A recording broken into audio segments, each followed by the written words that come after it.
people have the right to make their own investing decisions, and whether or not they've acquired $3 million. There are plenty of people out there who don't have a ton of money, but have a ton of knowledge about investing. And so they may not have hit that million or 3 million or 4 million mark, but they're certainly qualified to be investing. And even if they're not qualified, who is the government to say you're not allowed to invest your money the way you want? The government doesn't stop us from going and saying we're going to invest in Tesla or Microsoft or Apple. It doesn't stop us from investing in bonds. It doesn't stop us from investing our money in our 401ks. So to a large degree, the government lets us do what we want, except for these very specific alternative investments.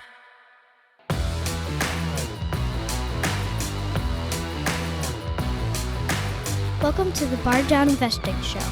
Here are your hosts, Kyle Wilson and Jay Scott. Hey there, and welcome to another episode of the Bar Down Investing Show. I am your host, Kyle, more affectionately known as Ashley Wilson's husband, and I'm here with my good buddy, Mr. Jay Scott. How's it going, Jay? Everything is going well. Nice to see you back to your chipper self after after last week. Not hungover this time. Yeah, and I was told I should keep this upbeat, so we're gonna go upbeat and to the point tonight. Let's do it. Okay, so any wins? You got any check-in wins for us, or hopefully not losses after last week? Yeah, I do have a win. So I locked in a game today, literally just about an hour ago. So we talked about Tesla stock. You and I both like Tesla stock. You sold it? I sold it, bought it back at 120 back beginning of the year after our episode where we talked about we both thought Tesla had a 50% run in it. It's been just a little over a month, and I sold for a 50% gain. So got out at 196 this morning after getting in at 122 about 5 weeks ago. There you go. Well, money where your mouth is. I'm jealous. I was the one who originally predicted that, so I guess I should have stepped it up. But well, given how rare it is for me to make a good call in the stock market, it's probably best that you didn't follow my lead. Well, you're a man of action. Like no one can accuse you of not doing that. Scorecard. We got any good numbers to lend to? Huge numbers. Huge numbers. This was an awesome week. I don't know why it was an awesome week. We increased our YouTube subscribers by 36%. Maybe not as exciting as it sounds because we went from 100 to 136, but still, 36%. That's awesome. So everybody out there that subscribed over the past week, thank you. Appreciate it. Make sure you're sharing this. Let's hit 36% every week. It might have been because Ashley posted a picture with my shirt off on her Instagram that drove all the users. Ooh, I'll have to go check that out. Rock updates. I know this is your favorite part. The Rock's XFL kicked off last week. And he, of course, was on hand. He was in Houston. We're familiar with Houston, but he was at the Houston game, and he did a big speech. And his speech was mainly to the players and the coaches, and he was telling them that their dream is not over. Your dream is just beginning. So he's kicking off that new football league. He thinks it's going to be a big moneymaker. He bought it for $15 million. So we'll see if his investment is a win or a loss. So when's the first game? It already played. That's oh, really? He was at the game. He did that speech. So what's the plan here? Like their season's going to be after the NFL season ends. So those who want to follow football have another few months of it. Yeah, they could just keep rolling. It was literally like I don't know if it was the week after or like 2 weeks right after the Super Bowl. So it was anyone who wants to keep rolling, they could just keep watching. Awesome. I'm looking forward to it. So do we know what the championship game is going to be called and when it's going to be played? Yeah, I don't know. They can't call it the World Championship, right? That's what the Super Bowl calls itself. So I'll look into that. Maybe that'll be our update for next week. Headlines. I'll start us off with the topic that I want to talk about because I don't want you to get distracted and pick something else to go to the issues list. But there was so last week, and I shouldn't say that, this was the 8th, a House Panel Financial Service Committee subcommittee on capital markets had a hearing about the proposed changes to the SEC Accredited Investor rules. And actually, I got a tip from this from, shout out to Kathy Fetke. She has a great podcast called Real Estate News, where it's always less than 10 minutes. So I listen to it like every week. And she just, runs down kind of like we do a bunch of headlines in the news. And she doesn't dive into any of them really deep, but she brought this up, so I went and checked it out, and I actually watched pretty much the whole 2 hour committee. So I'm eager to talk about it. So we'll move that to the issues list. But other headlines we got with, keep talking about home sales. Home sales, 12th month in a row, was a decline. Similar headline was with the mortgage rate jump, home buyers are spooked. Yeah, and so we're seeing a trend, and certainly it's funny. I've seen a lot of data around what's going on in the market, and you can't deny that things are softening. We're seeing a drop off in sales volume, a tremendous drop off in sales volume. In terms of a drop off in actual values, prices, it's a little bit unclear. So we've definitely seen a drop in prices over the last few months. But if you look at seasonally adjusted, meaning you take into account the time of year, we haven't seen nearly as much of a drop off in values as a lot of people seem to think. So we typically see a lot lower values, 5 to 10% across a lot of markets in the December, January, February timeframe. We've kind of seen that drop this year. A lot of people are attributing it to, okay, the market's softening and values are dropping, but I don't think we know that yet. Certainly, I expect that to happen, but the drops that we've seen in a lot of markets have correlated to what you expect to see this time of year. But then there's some other markets like Phoenix and Boise that are getting crushed, and we're seeing rents go down. We're seeing vacancies spike. So it could be just an indication of what's to come in other markets, or it could just be a seasonal thing where we look back in a few months and we realize that this wasn't yet the start of that big downturn everybody's expecting. Yeah, we'll see how our predictions from our prediction podcast turn out, but it is lending a little bit the way that you were saying, where those markets that the high run ups of they have a lot more potential to move down. But we do know, it's still a supply and demand issue, and we know that I think it's an indication that the demand is still there. When we had that temporary reprieve and the 10-year treasury kind of started to tick down, and then all of a sudden mortgage applications skyrocketed. So now we're seeing the inverse, where 10-year treasury is going back up, which makes mortgage rates go back up, and we're seeing people get spooked. So it's not really surprising. Next, on the commercial side, we've seen commercial mortgage-backed securities. The issuances plunged in this first quarter. We saw it was just 4.27 billion have been sold this year versus 29.38 billion in the same period last year. Yeah, so we're talking about what are called CMBS loans, and these are loans made specifically for commercial real estate investments made by commercial banks or large banks making these loans. They take the loans, they invest in commercial stuff, then they package them up and they sell them off to investors.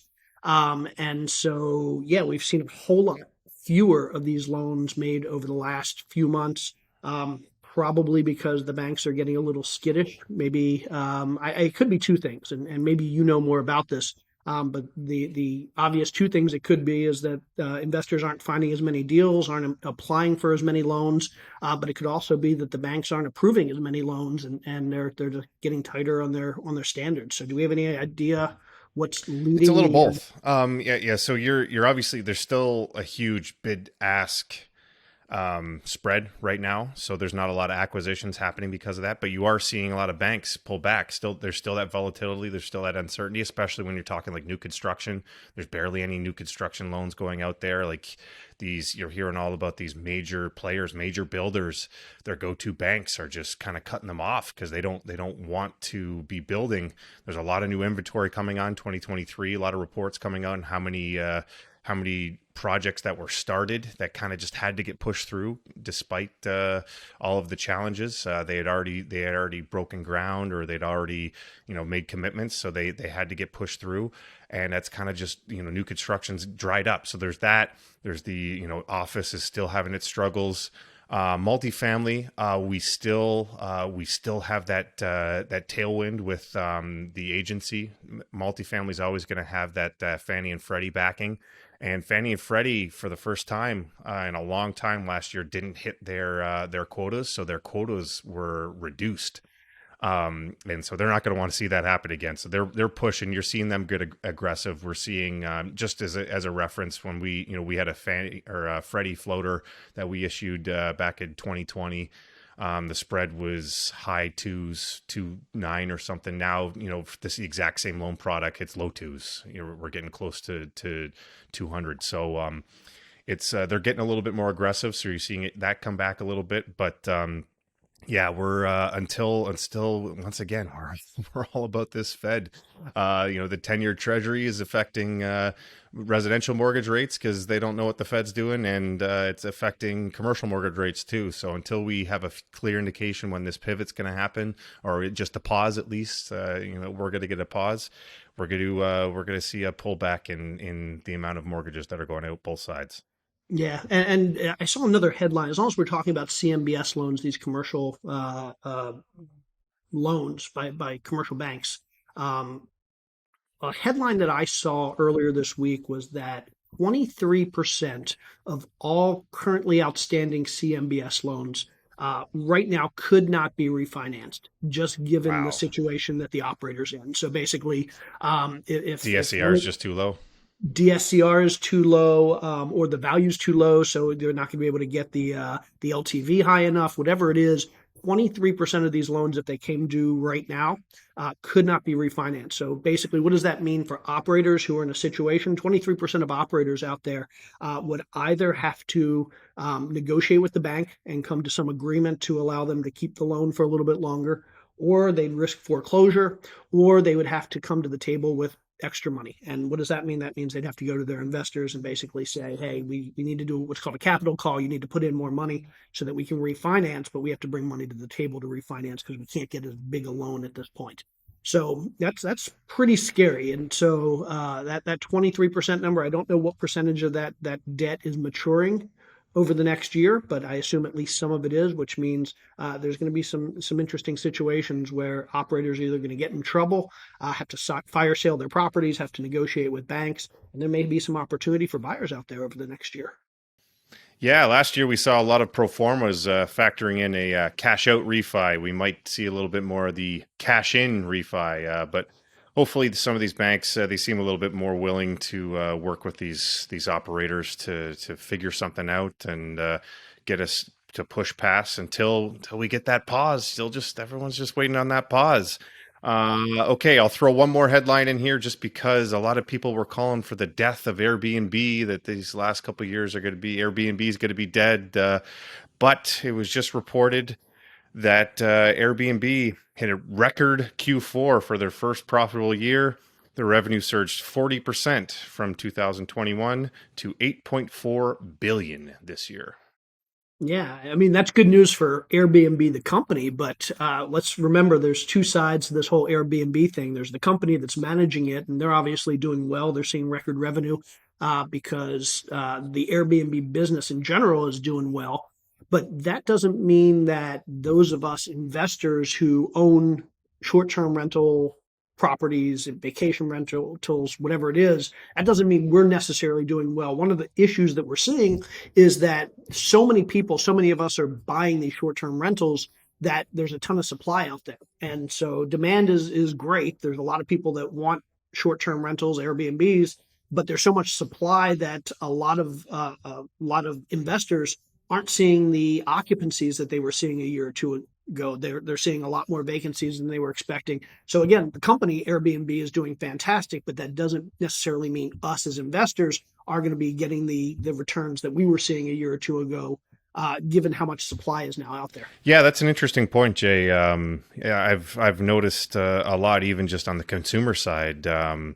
Airbnb seems to be fine tuning of all of their different expenses and whatnot. So they've probably matured as a company, and they've figured out how to streamline their net operating income. And even when we're going to book our own things, we're seeing a lot more availability, a lot more properties available to rent. And the fees seem to have snuck up quite a bit to the point where I even look at VRBO once in a while just to see if the property is also listed on there because they're a little bit less fees. But yeah, anybody calling for the death of Airbnb seems like they're doing just fine. Finally, we ready to get to our issues here? Let's do it. So issues, we're talking about accredited investors, and some of you may have heard of the accredited investor, but Jay, why don't you define what a accredited investor is for our audience and why it's important for us as real estate investors? Yeah, so about 40 years ago, I think you reminded me of the date earlier, 1982. So back in 1982, the government decided that they need to babysit us investors a little bit more, and they decided that for certain types of investments, things we often call alternative investments, so think of things like investing in startup companies or investing in real estate syndications or real estate funds, these private investments that you can't just go to the stock market and buy. The government decided that not all of us should have access to these private investments, and that in order to get access to these private investments, we had to pass some type of financial test. And so the test that the SEC, the Securities and Exchange Commission, kind of came up with a couple decades ago was this idea of you have to be an accredited investor. And so to be an accredited investor, you need to meet one of two criteria. Either you need to have a net worth of at least $1 million. And then about a decade ago, they added to that saying a net worth of $1 million, not including your personal residence. Or you have to have at least $200,000 per year in income. If you're married, between you and your spouse, $300,000 a year in income. So if you want access to these alternative investments, to a lot of these alternative investments, not all of them, some are open to anybody, but for a lot of these alternative investments, if you want access, you have to be an accredited investor. And again, that means you have to have $1 million of net worth, not including your personal residence, or you have to have $200,000 or $300,000 per year in income. If you meet that criteria, government says you're now qualified to invest in these types of deals. If you don't, you're not qualified to invest in these types of deals, and you've got to sit out. Yeah, so we're talking about private versus public, right? So, public offerings, anybody can invest it. You're thinking the stock market, things like this. This is private, private investments, and as you said, this is 40 years old. They made a small update in 2010 to remove the primary residence, but the whole $1 million threshold, that's from 1982. So it's been on the SEC's docket for a little while now. It's obviously come to light a little bit more with the FTX scandal and how much money was lost there. And the chairman, what's his name? Gary Gensler, has come right out and basically said that he intends to amend the definition of accredited investor. The problem is that he has also said that by amend, one of the things he wants to do is increase the annual income and net worth thresholds. Now, the other side of that is obviously a lot of people think that the whole requirement of accredited investor is a bit ridiculous, that, it just allows only rich people to invest in the best investments. Basically saying these private investments, these are these things that you see go, 2x, 10x, 100x. And it shouldn't be only rich people that are allowed to invest in these very lucrative investments. So what it gets down to is this whole rule of accredited investor. Who is this actually protecting, and why, why it's in place? Yeah, I mean, that's the heart of it is, if you think this is a good idea, if you think setting a set of financial constraints on who can invest, then clearly that $1 million and $200,000 threshold probably should change. Because think about it, 1982, $1 million was worth a whole lot more. I mean, the equivalent to $1 million now, I don't have the math in front of me, but we're probably I think it's like 3.5 million. Yeah, I was going to say 3 or 4 or 5 million. So if you think that's a good rule and it's a necessary rule, then it makes sense to say, okay, $1 million back then is now 3 or 4 million now. So we have to increase that threshold to 3 or 4 million. But a lot of people, myself included, think that that's just a kind of a ridiculous threshold to be setting anyway. A lot of people out there who have $3 or $4 million who I wouldn't call sophisticated investors, people who've inherited money, people who have won the lottery, whatever it is, or just people who maybe they've made a lot of money or they saved a lot of money over their lifetime, but that doesn't mean that they're qualified to be making, or as qualified as some of us to be making these investments. Same thing applies the other way, where you think, okay, well, people have the right to make their own investing decisions, and whether or not they've acquired $3 million, there are plenty of people out there who don't have a ton of money but have a ton of knowledge about investing, and so they may not have hit that million or 3 million or 4 million mark, but they're certainly qualified to be investing. And even if they're not qualified, who is the government to say you're not allowed to invest your money the way you want? The government doesn't stop us from going and saying we're going to invest in Tesla or Microsoft or Apple. It doesn't stop us from investing in bonds. It doesn't stop us from investing our money in our 401ks. So, to a large degree, the government lets us do what we want, except for these very specific alternative investments. And so, why should they be telling us that we can't invest in this, but we can invest in that? And I think for a lot of us, it seems to go to the heart of the issue, which is the government is trying to pick winners and losers here. They're trying to say, hey, if you're wealthy, we're going to kind of unlevel the playing field in your favor and help you get even wealthier. If you're not yet wealthy, we're going to unlevel the playing field and make it more difficult for you to get wealthy. Yeah, you had a lot to unpack there. I think what it comes down to is that everyone agrees that this rule sucks.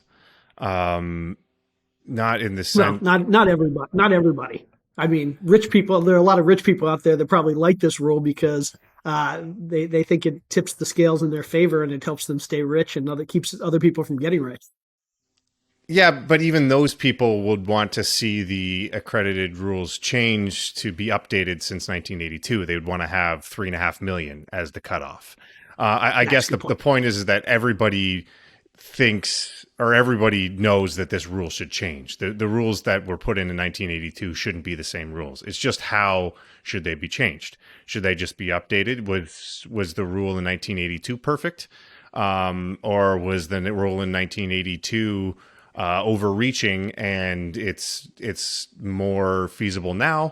Or does just the idea that just because you're rich, you know what you should be investing in, is that idea in itself a flawed idea? I fall somewhere in the middle, just because I agree with the whole idea that if you have enough money, then you can afford to lose it more. We do want to protect. Basically, it's a sucker's rule, right? You don't want grandma, giving $100,000 to some investor pitch that she knows nothing about, and that's her last $100,000. That's what the whole rule is preventing. So yes, only allowing high net worth people to invest in these things. If they lose $100,000, it's not a big deal. I see it from that side, but also the other side is that the idea is that public markets can only go so far, and a lot of these private investments are a lot more lucrative. That's where you see the 2x, the 10x, sometimes 100x investments. So by limiting it to only high net worth individuals, you're basically saying, hey, high net worth people only have access to these very lucrative investments.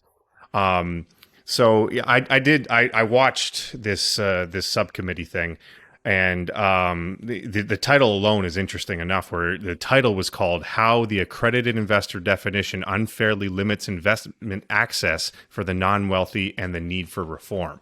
So obviously the whole theme of the committee was that this is unfairly limiting access to people who should have more access. And it was interesting, the whole thing. So basically, you have a bunch of Congress people, and they, how they all sit up front, and then they called 5 local experts and business people, and I would say 4 of them were just local, either business owners or investors, or they run an investor group, or they help people. But there was an overwhelming theme in the fact that the one guy spoke to it, and the one guy said that of his investor group, which was angel investors, that something crazy like 95% of them are old white guys. Is basically is the implication. He didn't use that, but old white guys, and how that's a problem, and yada yada. But then when you look at this panel, the entire panel was people of color and women. There was only one panelist who wasn't a person of color, and that was a woman. And they were all, so you could tell that the theme was basically, this is disadvantaging minorities. This is disadvantaging basically, and comes from both sides, which I didn't really see going into this, the discrimination on both sides, where you could say, okay, yes, this is discriminating against people investing because they don't have access to these investments. But if you look at it from the other side, the whole accredited investor is basically saying, if you are a person who, if you're a person, you don't have a lot of means, or you're not rich, then, and you want to start a business or do a private placement, then you're going to have to go out and you're going to have to find rich people. And you don't have access to that many rich people just based off of your upbringing, your background, and all of these things. So it's limiting people who want to start businesses and want to grow their businesses as well. So the whole looking at, okay, what's riskier and who is this protecting? I think we have to break it down and say, okay, are we protecting people who are unsophisticated? Or are we protecting people who don't have the means to lose that kind of money? Yeah, and for me, I mean, I don't like to get into politics here, but my views in general, from a political standpoint, are that yes, I think the government does have some responsibility to protect its citizens, but at the same time, I'm a big believer in personal responsibility and the ability for people to be autonomous and make their own decisions. Maybe we should be requiring more disclosure. Maybe we should be requiring more education. But to tell people that they can't invest their money the way they want, especially if they can prove that they're qualified to do so, they're of sound mind, and they understand the risks to at least some degree, just to me seems ridiculous. And so I know a couple of years ago, the SEC basically passed a rule, or was close to passing a rule, I don't know exactly where it stands, that basically says, instead of meeting this financial qualification, either $1 million or $200,000 or $300,000 in income, we're also going to allow people to, if you don't meet that threshold, to instead meet some educational threshold. So basically passing a test, taking a course, passing a test, saying, I have some sophistication when it comes to investing. The problem is the SEC never laid out exactly what those qualifications were. And so now I think there's a rule on the books that says, hey, you can pass some test, you can be qualified from an educational standpoint, but there's not enough detail around that they can actually create a test. Nobody can actually self-certification. It doesn't exist. And self-certification. And I think that's actually a really good way to go, because it does force people to, one, think about these investments before they get into them, understand what the potential risks are, whether it be real risk like fraud or somebody taking advantage of you, or just risk that's inherent in investments. So there's always risks in any deals that we do. So understanding what those risks are. But at the end of the day, if you understand what those risks are, if you have gotten some education, you should have the ability, in my opinion, to invest your money the way you want to invest your money. Yeah, it's interesting when you watch something like this and you could see each congressperson has their own agendas and what they believe is the right answer. And you could also see it was pretty funny, actually. If you look at the five people they called, and they're basically testimony, but it's just Congress people asking clarification questions, leading questions, all these different things. And I would say 4 of the people sitting up there were investors, and they were all, you could see that the theme was, okay, we believe that this should be changed to give more access to more people. We do need more regulation, but we the theme is more access. And there was literally the last person sitting on the end was the complete opposite. And they were saying, this is just going to, if we access, right now, people investing in our markets because of how safe it is. And we, by opening up private placements, this is just going to lead to more fraud, and more people are going to lose money, and we can't do this. And to the point where, like, she had to have been a plant, like 100% she's a plant. You could not have picked a more perfect person to be conveying this. She was highly educated. Like I forget where her degree. She had a degree. She was like a professor at Yale or something. Highly educated, very well spoken. You could tell she sits in front of these things like probably regularly. Does a lot of speeches, things like this. And not only that, she was like fit the part perfectly. She's a woman. She was a person of color, and like by far the most articulate of all five of the people sitting up there. And you could always tell the Congress people who were on that side of it, they would ask her questions, and the people who are on the other side of it, they would ask the other people questions on why they're being disadvantaged and all these different things. So there's a lot of there's a lot of people on both sides to this. And a lot of ideas were thrown out. Your idea that you just said was one of the ideas thrown out, that we could have some sort of testing program. I think that's a great idea. Something, for when I went and got my realtor's license, I had to take a 60-hour certification program. If someone has to go and do that once to get accredited, maybe 60 hours is a little bit much, but even just a one-day thing to get accredited, I think that's reasonable. Another thing was the one congressperson, and you could tell this was what they were going to propose, is because they brought it up 3 or 4 times, is a percentage of your net worth. That's the max that you can invest in a private placement. He threw out 5%, but then he also polled basically all 5 people and said, okay, does anybody believe that you should be able to invest more than 10% of your net worth in a single private placement? And one of them still put their hand up, but most of them agreed with them. So you could see that that's a possible option. I don't, all of these have logistic issues, right? Like the SEC, one of the people brought up and said, do we really want the SEC being the one who comes up with this test? There was not a lot of trust going on with the SEC. And then logistically, how are we going to, have people certify what their net worth is at any time to say what their investment is. So, we have a chairman, then the SEC chairman, he's already said he wants to update the net worth and income requirements. So hopefully we can get to somewhere across all of these, maybe a combination of all of them. I don't think that will happen. Unfortunately, we might just have an increase. But I am hopeful just by the fact that they're having these committees that they're going to consider some of these other options.